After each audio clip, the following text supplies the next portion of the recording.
The attachment here is much because of the, subsidy has been huge. No, it's question 5 I'm seeing, and I've not seen 4. I can't go to 5 without. Number 4 question here is directed at the various charges for exchange loss against crude oil revenue in the books of NAPIMS for 2017. Page 41. Page 4 of the listing. 2017, 2.7 trillion, which is on page 41 of 2018 audited financial statement. 2018, 542 billion, page 41 of 2018 audited financial statement. 2020, 256 billion, which is on page 48 of the audited financial statement. Then 2023, 2019 was blank, 2021 blank, 2022 blank, and then 2023, 899 billion, page 63. Now, questions as a result of what I read. What is the basis of this change loss charges deducted from our crude oil revenue? Can you explain to this committee how you charged or deducted 2.7 trillion as exchange loss against crude oil proceeds of only 3.6, even when the cost of running the JVs are handled with IOCs through cash call funds? Between 2017 and 2023, JV costs were deducted from crude oil revenue in the books of NAFIMS, and vis-a-vis 2017 nil, 2018 nil, 2019 289 billion, which is on page 39 of NAPIMS 2019 audited financial statement. Then in 2020, 410 billion, which is still reflected on page 39 of NAPIMS 2020 audited financial statement. 2021, 503 billion on page 40 of NAPIMS 2021 audited financial statement. Now the question, can you in all honesty justify these deductions in 2019, 2020 and 2021? Can you convince this committee that the charges are related to crude oil production? Can you convince this committee as well that there was no crude oil production in 2017, 2018, and 2022 and 2023 that made you not to deduct JV costs? Do you not believe that those who collected these deductions totaling 1.2 trillion, an equivalent of $3.3 billion, should refund the money? That is question 5 for you.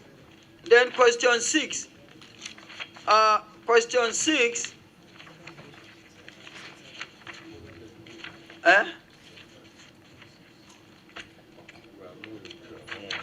You said? Question 6. What could be the reason for chargeback direct cost, quote, direct production cost between 2017 to 2021, but in 2022 and 2023, no such charges were disclosed or reflected? My question, The question here is directed at finding out the basis on which NAPIMS charged direct production costs between 2017 to 2021 to the tune of 5 trillion naira. Table direct production cost 2017 1.4 trillion. No. Yes. 1.4 trillion on page 41 of NAPIM's 2018 audited financial statement. 2018, 1.6 trillion on page 41 of NAPIM's 2018 audited financial statement. 2019, 670 billion on page 37 of NAPIM's 2019 audited financial statement. 2020, 549 billion on page 37 of NAPIM's 2020 audited financial statement. 2021, 835 billion on page 38 of NAPIM's 2021 audited financial statement. The total of this is what accrued to 5.1 trillion naira. Before I continue, for crying out loud, these figures are mind-boggling and scary, especially under this administration, that our president is so concerned and so committed to making the difference, to make the life of Nigerians better. With all these figures here and there, they're so, but anyway, in 2022 and 2023, when NAPIMS, we all need to help this administration, for crying out loud. We must. Because the administration is for Nigerians. And we, from this side of the divide, are representatives of Nigerians. In 2022 and 2023, when NAPIMS independent audited financial statements were stopped, NNPCL's group audited financial statement stopped reflecting the charges for direct production costs. This therefore cast doubt on the authenticity. Anyway, this, like I said, some of these questions will be recurring because in the course of the exercise earlier, some of these questions were asked. We go to, well, my deputy, I think at this point you must be ready to. Go ahead, my chairman. I should do something. What do you mean? Sorry, my chairman. You're already at it, sir. The figures are very big. I've never heard this type of figure, so I may not pronounce it very well. So go ahead, my chairman. He is just a lawyer. Anyway, question 7, as at today. And based on the avalanche of discrepancies in NNPCL's audited financial statement up to 31st December 2023, NNPCL cannot be said to have a reliable audited financial statement, and therefore the need has arisen for NNPCL's account to be audited from at least 2015 to date. Yes. In the year 2023, or in the 2023 annual audited financial statement of NNPCL, most of the producing and very profitable oil and gas assets were excluded or concealed. This is serious. Therefore, the value of the assets disclosed in the audited financial statement for 2023 were grossly understated. The excluded assets are mainly the oil blocks used to defraud the Federation through tax evasion and diversion of profit oil. NAPIM's 2021 audited financial statement, pages 15 and 16, versus NNPCL 2023 audited financial statement, pages 40, 45, and 52, where are the PCS listed on pages 15 and 16 of NAPIM's 2021 audited financial statement. The huge accumulated profit in the books of NAPIMS amounting to 9 trillion as at 31st December 2021 was jettisoned, concealed, or not carried forward to 2022.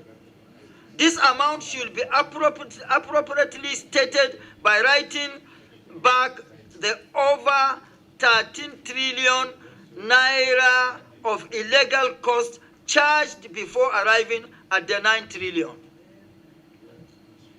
There is evidence that the 9 trillion naira was arrived at after payment of what appeared to be secret dividends to unnamed persons instead of the Nigerian Federation.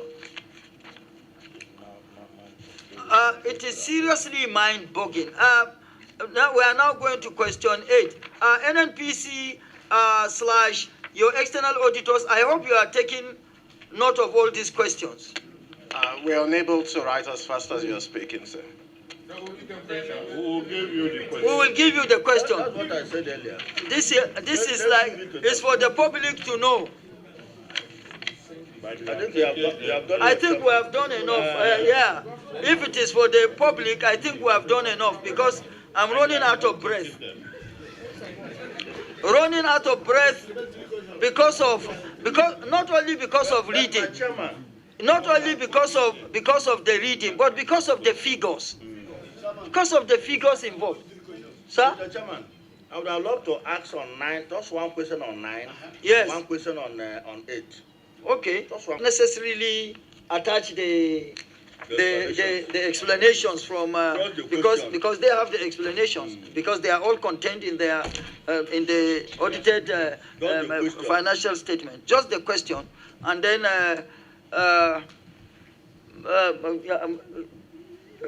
in the wisdom of the committee, how long are we going to give them to get back to us on these questions? Because we really need to close this matter. 2 days is okay. Nigerians are waiting.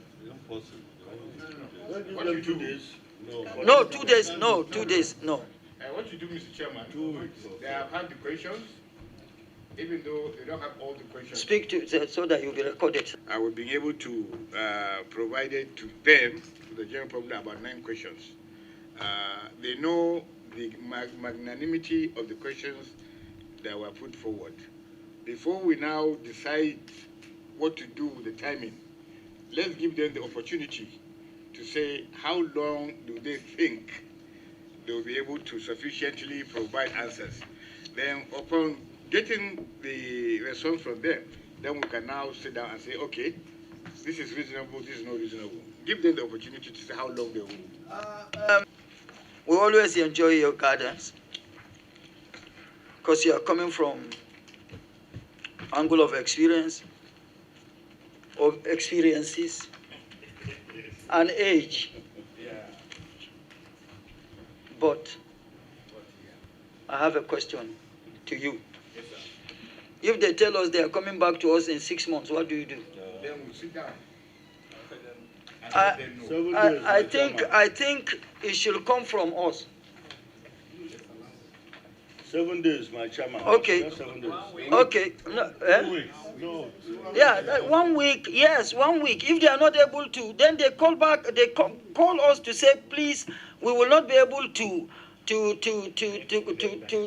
the needful within 1 week. There will be. Yeah. You are given 7 days. It's as simple as that, sir. It's okay. NNPC, distinguished colleagues, let me sincerely thank all of you for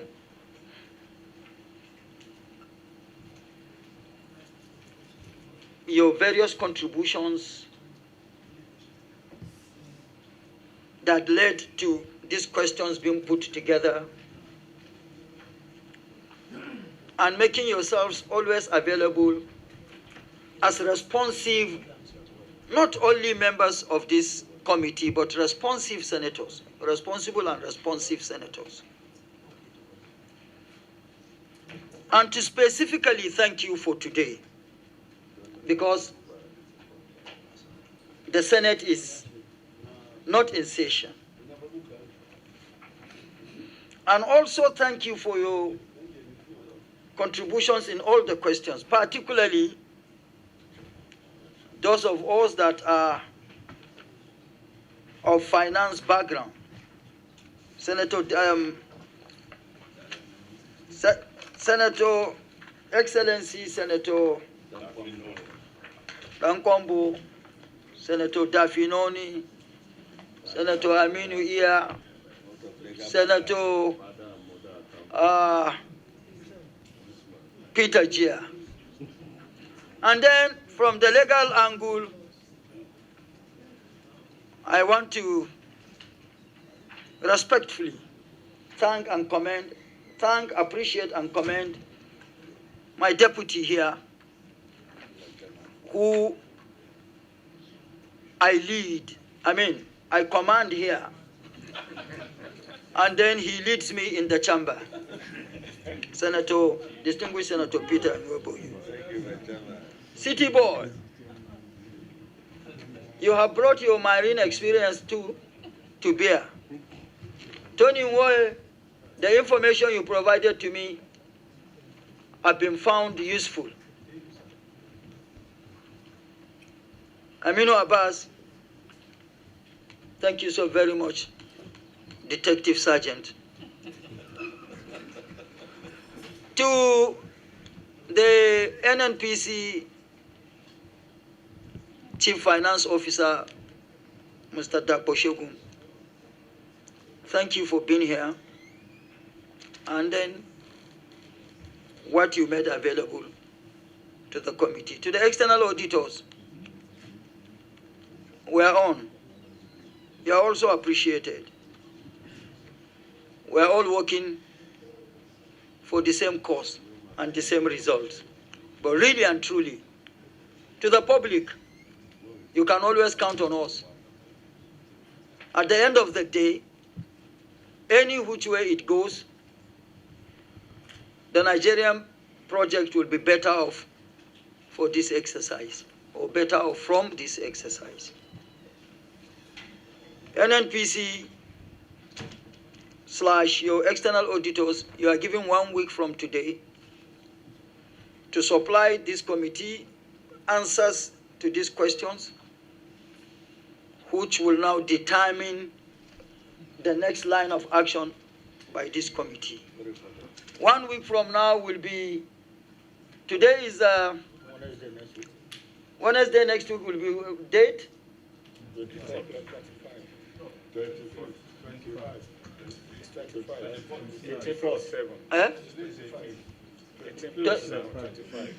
25th of, so today's sitting is hereby adjourned to the 25th of June 2025 at 2 p.m. 3 p.m. Yeah, after plenary. I have to lead you well. You have not given them 1 week. It's 1 week. You have not given them the questions yet. They are going to have. They are going to have the questions the today. Yeah, from the Yeah. class. They will have. You are what? So it will be forwarded today. So 1 week. Your time starts running. Time starts now. That's the rule. Okay, I call for adjournment. Motion for adjournment, my chairman. Having done justice to today's. Who is seconding? Thank you. So it is hereby, the sitting is adjourned to the 25th of June 2025. Members of my